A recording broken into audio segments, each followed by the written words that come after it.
السلام علیکم۔ عید غدیر، ولایت کا اعلان۔ حجۃ الوداع کا سفر تھا آخری حج۔ پیغمبر اسلام حضرت محمد صلی اللہ علیہ وآلہ وسلم کی زندگی کا وہ تاریخی لمحہ جب حج مکمل کر کے قافلہ مدینہ کی جانب واپس لوٹ رہا تھا۔ یہ 18 ذی الحجہ کا دن تھا، سن 10 ہجری۔ مقام تھا غدیر خم۔ یہ وہی جگہ تھی جہاں اللہ کے حکم سے قافلے کو روک دیا گیا۔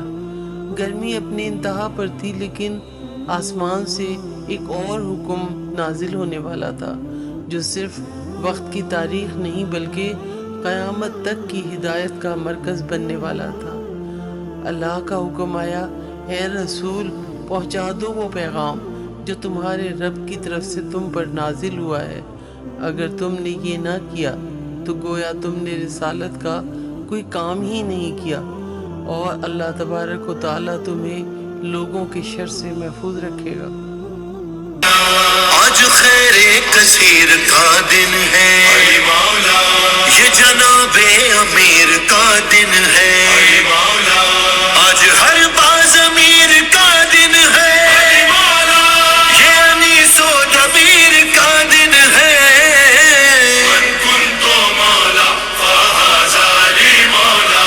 تاریخ گواہ ہے کہ اس دن رسول خدا صلی اللہ علیہ وآلہ وسلم نے ایک خطبہ دیا، ایک تاریخی اعلان، ایک الہی منصب کا اعلان۔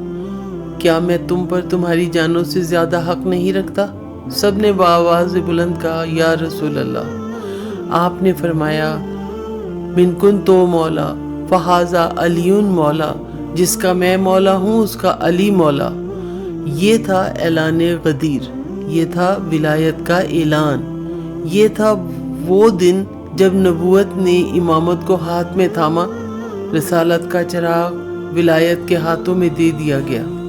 امیر بس ہے جناب امیر یاد رہے، سنو سنو یہ صدائے فقیر یاد رہے، غدیر یاد رہے، غدیر یاد رہے، سنو سنو یہ صدائے فقیر یاد رہے۔ تاریخ اسلام میں یہ پہلا اور آخری موقع تھا جب اتنے بڑے اجتماع میں حضور پاک صلی اللہ علیہ وآلہ وسلم نے کسی کے لیے اس انداز سے ولایت کا اعلان کیا ہو۔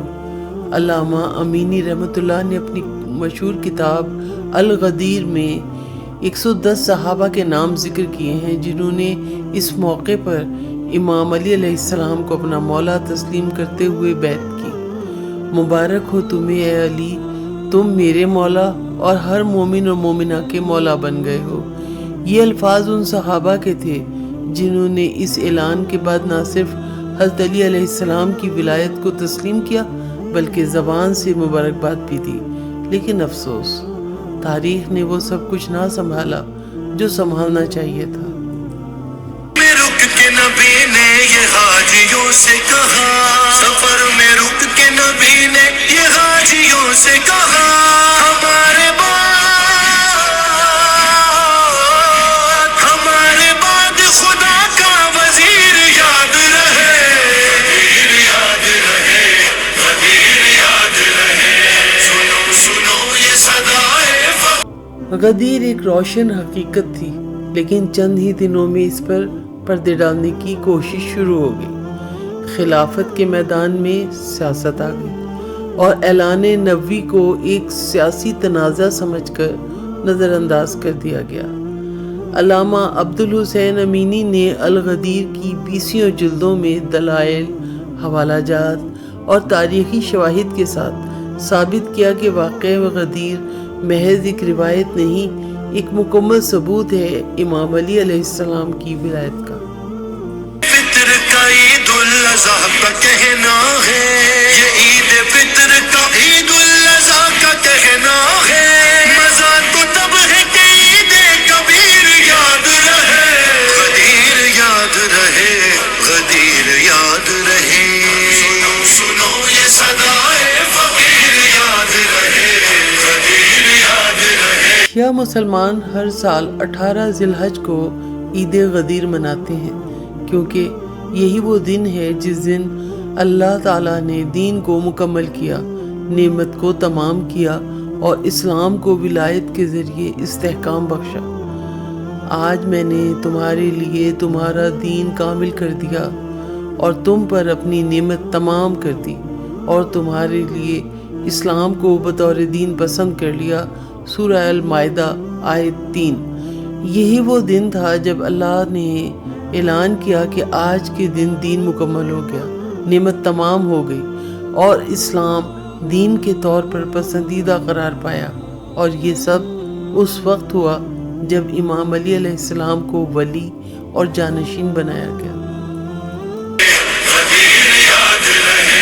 اسی لیے تو ہے خیر العمل اذانوں میں، اسی لیے تو ہے خیر العمل اذانوں میں، جگہ کو مقصد رب قدیر یاد رہے، قدیر یاد رہے، علی مولا علی مولا علی مولا۔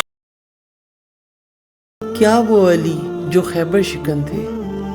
کیا وہ علی جو محراب میں شہید ہوئے؟ کیا وہ علی جنہوں نے رسول خدا صلی اللہ علیہ وآلہ وسلم کے بستر پر لیٹ کر اسلام کو بچایا؟ کیا وہ علی کسی سیاسی ضرورت کا نتیجہ ہو سکتے تھے؟ ہرگز نہیں، ان کی ولایت ایک الہی فیصلہ تھی۔ ملا جلا کے یہ مفہوم الغدیر کا ہے، ملا جلا کے یہ مفہوم الغدیر کا ہے، میرے جوانوں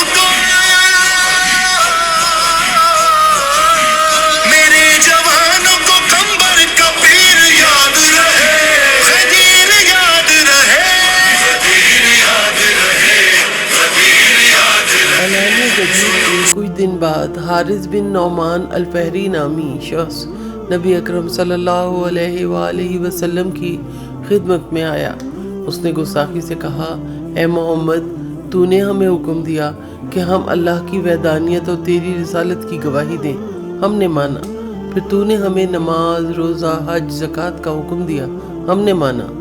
اب تو نے یہ بھی حکم دے دیا کہ علی تیرے بعد ہمارے مولا ہیں، کیا یہ سب تیرے ہی حکم سے ہے یا اللہ کا حکم ہے؟